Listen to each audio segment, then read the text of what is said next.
ये एक सच्चा वाकया है। मेरे नाना अबू ने आज से तकरीबन 30 साल पहले खनापिल कब्रिस्तान, जो कि बहुत बड़ा है, से थोड़ी दूर अपना घर बनाया था। तब वो घर बिल्कुल ठीक था, यानी कि जिन्नात वगैरह नहीं थे इसमें।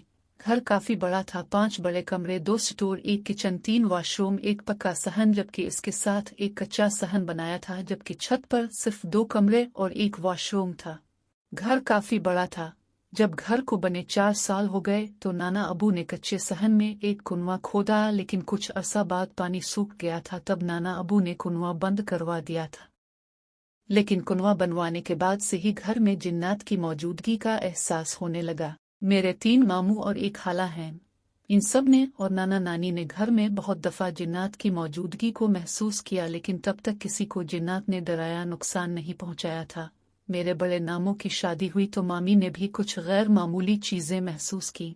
नाना अबू ने कुनवा बंद करवा दिया। एक दिन मेरी नानी उम्मी ने एक कमरे में आटे की बोरी रखी। जैसे ही वो कमरे से बाहर निकलने लगे, वो ईंट की बोरी खुद ब खुद कमरे के दरवाजे के पास आ गिरी। वो बोरी अपनी जगह से तकरीबन 10 फुट दूर जा गिरी। मेरी नानो डरी नहीं, बल्कि वापस इसी जगह बोरी रख आए। मेरी नानी उम्मी और नाना अब्स दोनों गांव के रहने वाले थे। उन्होंने गांव में बहुत बार इस तरह की चीजें होती देखे हैं, इसलिए वो डरते नहीं हैं। इसके बाद घर के हर फर्द के साथ कोई ना कोई वाक़या होता रहा। मेरे बड़े नामू और मामी छत पर रहते थे। एक दिन मेरे छोटे मामू ने मामी को डराने के लिए दूर से छोटा भालू मारा। वो मामी के पांव पर लगा, लेकिन मामी कुछ कहे बगैर ही कमरे में चली गई। मामू सीढ़ी से उतरने लगे तो देखा कि मामी नीचे से ऊपर आ रही थी। मामू डर गए और मम्मी को बताया कि अभी वहां उन्होंने किसी को भालू मारा था।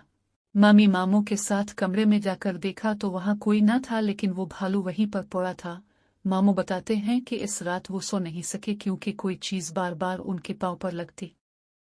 वो उठकर देखते तो कोई ना होता। वक्त गुजरता रहा और सब मामू और खाला की शादी हो गई, लेकिन सबके साथ इस तरह के वाकयात होते रहे।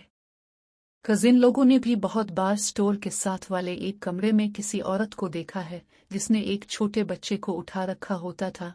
जब वो किसी बड़े को इस जगह लाते तो वहां कोई मौजूद नहीं होता, लेकिन वक्त के साथ साथ जिन्नात किसी न किसी तरीके से अपनी मौजूदगी का एहसास दिलाते रहे। अब तो सबको यकीन हो गया था। मेरे नाना छत पर सोते थे, गर्मियों में बाहर खुले आसमान के नीचे सोते। उन पर 2-3 दफा किसी चीज ने हमला किया, उनकी मच्छरदानी उखाड़ देती। नाना चारपाई की एक तरफ कुल्हाड़ी रहती थे, वो फौरन आयात अल कुर्सी पढ़ते और कुल्हाड़ी उठाते, लेकिन हर दफा वो ये देखते कि वो चीज साए की सूरत में होती थी और वो चीज फौरन घर के पीछे बाग में छलांग मार देती। नानी किसी औरत के कहने पर एक खातून के पास गई। उन्होंने कहा कि वो जिन्नात इस बंद कुनवे में रहते हैं और आपको वो इसलिए तंग करते हैं कि आप वो घर छोड़कर चले जाएं।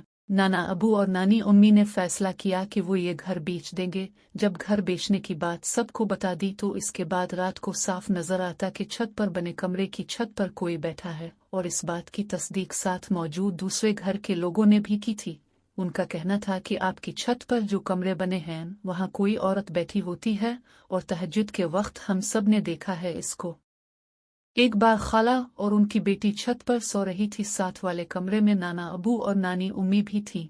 खाला वॉशरूम जाने के लिए उठी तो जैसे ही वो कमरे से बाहर निकली, कमरे की छत पर से किसी के पांव नजर आए लटके हुए। वो आयत अल कुर्सी पढ़ने लगे और नानी उम्मी को जगाया। खैर, कुछ अरसा बाद घर बिक गया और इस घर से जान छूटी। मैं नानी उम्मी के इस घर हर हफ्ते जाता था, लेकिन मैंने किसी जिन्नात को ना कभी देखा ना ही कभी महसूस किया।